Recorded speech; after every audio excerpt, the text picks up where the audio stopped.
हरियाणा के मुख्यमंत्री ने सोनीपत की डी क्रिस्ट यूनिवर्सिटी में 135 फुट ऊंचे राष्ट्रीय ध्वजारोहण व अटल आइडिया लैब का लोकार्पण किया। दीनबंधु छोटूराम विज्ञान एवं प्रौद्योगिकी विश्वविद्यालय मुरथल में 135 फुट लंबा भारत का तिरंगा लगाया गया था। इस तिरंगे को लगाने की कीमत तकरीबन 47 लाख रुपए लागत आई है और अटल आइडिया लैब बनाई गई थी, जिसका लोकार्पण करने हरियाणा के मुख्यमंत्री मनोहर लाल खट्टर आज खुद पहुंचे। मुख्यमंत्री ने विज्ञान और इंजीनियरिंग के बारे में बात करते हुए कहा कि आज के समय में विज्ञान इतना आगे जा चुका है कि हमें यह भी डर लग रहा है आने वाले भविष्य में कहीं इस विज्ञान के साथ कोई बड़ा प्रलय न आ जाए। और आज के समय में तकनीक इतनी ज़्यादा आ चुकी है जिसमें हम एक जगह पर बैठे लाखों किलोमीटर दूर तक सेकंडों में संपर्क कर सकते हैं। इसलिए हमें विज्ञान और तकनीक पर ज़्यादा ध्यान देना पड़ेगा और विद्यार्थियों के लिए उनके आने वाले समय के लिए उनको शुभकामनाएं दी।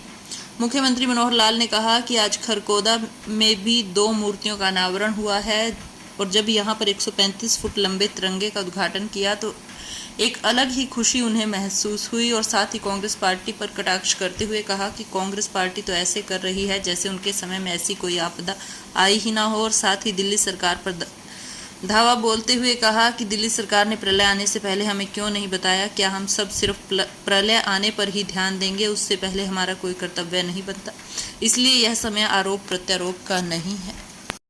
लेकिन जितनी टैक्सीज हैं उन सबको उसने जोड़ लिया।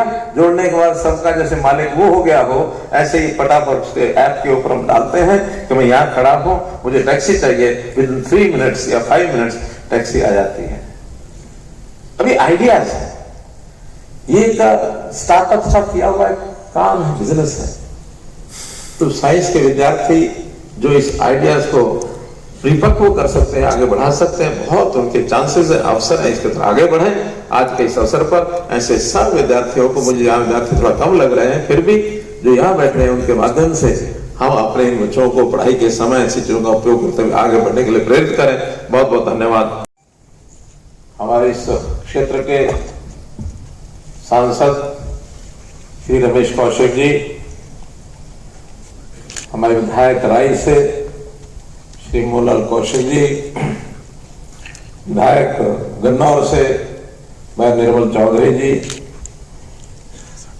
पूर्व मंत्री बहन कविता चौधरी जी, कविता जैन जी, पार्टी के जिलाध्यक्ष श्री तीर्थ राणा जी, हमारे इस विश्वविद्यालय की vice chancellor madam doctor Archana Mishra ji, उपस्थित सभी अधिकारीगण, विश्वविद्यालय से जुड़े हुए सभी हमारे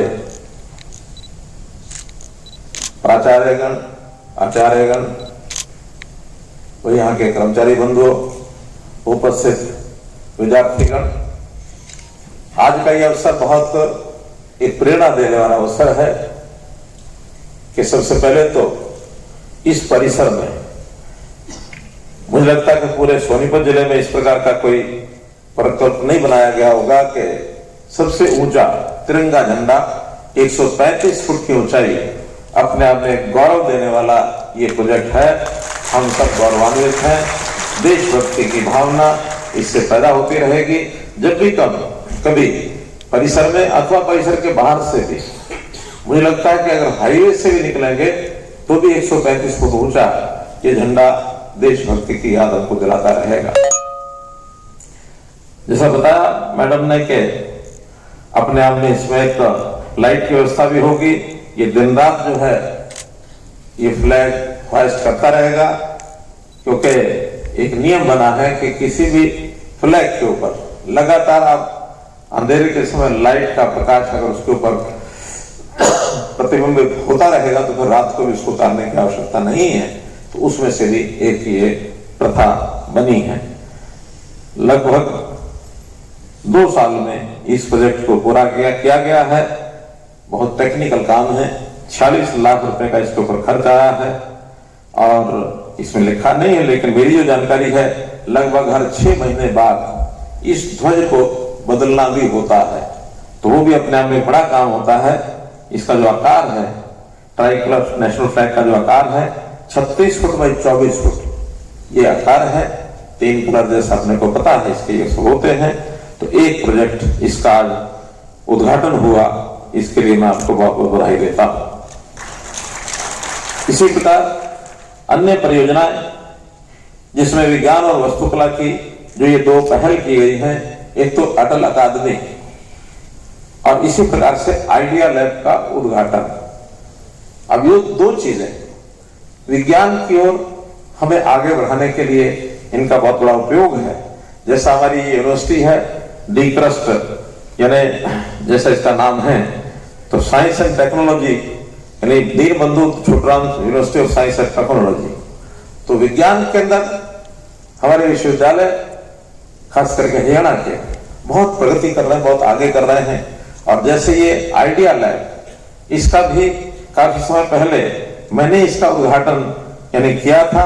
इसमें हमें जो साथ मिला है वो all India council for technical education, उनका साथ मिला है, उन्होंने इसमें पूरा सहयोग किया है। तो इस प्रकार से लैब यहाँ बन पाई है और इस लैब के बनने से विभिन्न जो हमारे यानी एक प्रकार के आइडिया लैब में जैसा शब्द है आइडिया, तो इसमें जो नए नए विचार आते रहते हैं, उस नए विचारों को डेवलप करके उसको साइंस के माध्यम से हमारे जीवन शैली में किस प्रकार से उपयोग किया जाए, तो इस लैब के माध्यम से नई नई चीजें आएंगी। और कई बार तो इतनी नई चीजें आने लग गई हैं, कभी कभी लगता है कि ये आगे बढ़ेंगी तो पता नहीं क्या उथल पुथल भी हो जाएगी। और ये हम देखते भी हैं, जो पिछले 30 साल 40 साल पहले का विज्ञान का जो सिस्टम था, जिनको उस समय नहीं पता था, आज जो देख रहे हैं कितना हैरान होते हैं। हम कुछ भी नहीं ले तो टेक्नोलॉजी का आधार पर हमारा प्रतिदिन के उपयोग का आने वाला मोबाइल फोन, अगर इसी को देख ले, ये भी एक प्रकार की टेक्नोलॉजी उस समय कभी आई, आने के बाद बहुत कुछ लोगों के पास देखी गई। मुझे याद है 1996 में सबसे पहले और मैंने एक मोबाइल देखा था, एक मोटा लंबा चौड़ा 9 इंच ऊंचा एरियल निकलता था, 300 ग्राम उसका वजन होता था, उसको लेके चलना पड़ता था। मोटरोला शायद उसका नाम था। और जो कंपनी थी हरियाणा में जो इसके सिम बेचती थी, एस्कोटेल वो कंपनी थी, और पूरे हरियाणा में उसका जो ऑफिस था जहां से सैंक्शन होता था वो सोनीपत में थी। आज सोनीपत के इस मेरे दौरे में एक ऐतिहासिक ये काम हो गए कि तीनों ऐसे कार्यक्रम, चाहे वो राष्ट्रीय ध्वज के एक प्रकार का इतना ऊंचा 135 फुट ऊंचे झंडे को लहराने का अवसर डीक्रस्ट यूनिवर्सिटी के परिसर में रहा हो, या फिर दैया खाप के द्वारा जो दो उनके हीरोज हैं, जिसमें बाबा खुशहाल सिंह जी, दादा खुशहाल सिंह जी इसको कह रहे हैं, और इसी प्रकार से ब्रिगेडियर होशियार सिंह जी जो बलिदानियाँ उन्होंने दी हैं, उस बलिदानी को याद करते हुए उन दोनों की प्रतिमाओं का अनावरण आज खरखोदा में हुआ है। वहाँ भी लोगों में जज्बा था। मैं समझता हूँ इस प्रकार के कार्यक्रमों से आम जनता में भी देशभक्ति की, राष्ट्रभक्ति की भावना जागृत होगी, लोगों को संस्कार मिलेगा। ऐसे कार्यक्रम सब जगह होते रहने चाहिए। मुख्यमंत्री जी, बाढ़ की वजह से किसानों को नुकसान हुआ, भूपेंद्र सिंह हुड्डा ने मांग, जैसे उनके समय कभी हुआ ही कुछ ना हो, इस प्रकार से वो बोल रहे हैं। बाढ़ का हर साल हम 2 बार मीटिंग करते हैं बाढ़ राहत के लिए। बाढ़ के जो उनके जितने भी उस समय के प्रोजेक्ट होते हैं उनको पास करते हैं, एक बार जनवरी में, एक बार मई में। उन लोगों का काम तो एक ही होता था, मई में एक बार बैठ करके हाथ पला झाड़ते थे। हमने इस बार भी 800 करोड़ रुपए के नए प्रोजेक्ट्स वो बाढ़ राहत के लिए सैंक्शन किए हैं। लेकिन बाढ़ राहत में सामान्यतया जो इस प्रकार के बाढ़ के इंतजाम रोकने के होते हैं वो होते हैं। इतना बड़ा वर्षा का जब एक प्रकोप होता है, जिसमें पहाड़ों पर भी वर्षा हुई और एक साथ एक ही दिन में 3,70,000 यानी क्यूसिक पानी जमुना में आ गया, और उधर पंजाब में भी वर्षा हुई, कुल्लू मनाली में वर्षा हुई, जिसके कारण से वहाँ भी पानी का एक प्रकार से बहाव तेज हुआ। हमारी घग्गर नदी, हमारी मारकंडा नदी, हमारी ये जो टांगरी नदी, सब नदियाँ उसके अंदर उफान आया, तो लगभग 1300 गांव में पानी फैला है। कोई ऐसा नहीं कि एक जगह पानी आया और वो क्यों घुस गया। जब इतना बड़ा सैलाब आता है पानी का, उस समय बाढ़ के जो इस प्रकार के इंतजाम पर्याप्त नहीं होते हैं। लेकिन अब चूँकि बाढ़ जो आई है उसमें राहत के कार्य लगातार हमारा एडमिशन लगा हुआ है। लगभग 6000 लोग उनको हमने राहत शिविरों में पहुँचाया, जिनके लिए भोजन की, उनके पीने के पानी की, दूध की, सब्जियों की ये व्यवस्था हमने की। अब धीरे धीरे पानी उतर गया है काफ़ी, मात्र आज पलवल जिला, सिरसा और फतेहाबाद जिला उन्हीं में पानी ज़्यादा है। धीरे धीरे पानी कम होगा, लोग अपने घरों में वापस चले सर जाएंगे। सर बैराज के गेट को लेकर आप केवल आईटीओ ब्रिज की नहीं, बल्कि यमुना की जो स्थिति दिल्ली सरकार ने बना रखी थी उस सारे की हम जांच कराएंगे कि आखिर इस प्रकार के बाढ़ का जो एक उस रास्ता क्लियर यमुना का करना चाहिए था उसमें उन्होंने लापरवाही क्यों बरती है। जो बाढ़ का पार्ट है, या तो 7 लाख क्यूसेक पानी भी ये नदी ले लेती थी, एकदम 3.5 लाख पानी आया और उसमें भी पानी फैल गया है, ये जांच का विषय है। ये बात भी ठीक है कि जो आईटीओ का ब्रिज है, आईटीओ के ब्रिज की जिम्मेदारी दिल्ली सरकार की भी है, क्योंकि उनके क्षेत्र में है। अगर उसको देखते, उसके प्रति आगाह करते, क्योंकि उसका एक प्रकार से थ्योरेटिकल कंट्रोल भले ही हरियाणा के पास रहा है, लेकिन 2018 में उसके लिए जो पैसा देना होता है वो पैसा हरियाणा सरकार को मिला नहीं। उसकी मेंटेनेंस के लिए पहले इंद्रप्रस्थ जो पावर प्लांट था वो देता था, इंद्रप्रस्थ पावर प्लांट बंद हुआ, दिल्ली सरकार की जिम्मेदारी बनती थी उसको मेंटेन कराने के लिए उसका पैसा उनको अलॉट करना चाहिए था। तो इसलिए उन्होंने कभी भी 4 साल में 5 साल में नहीं कहा।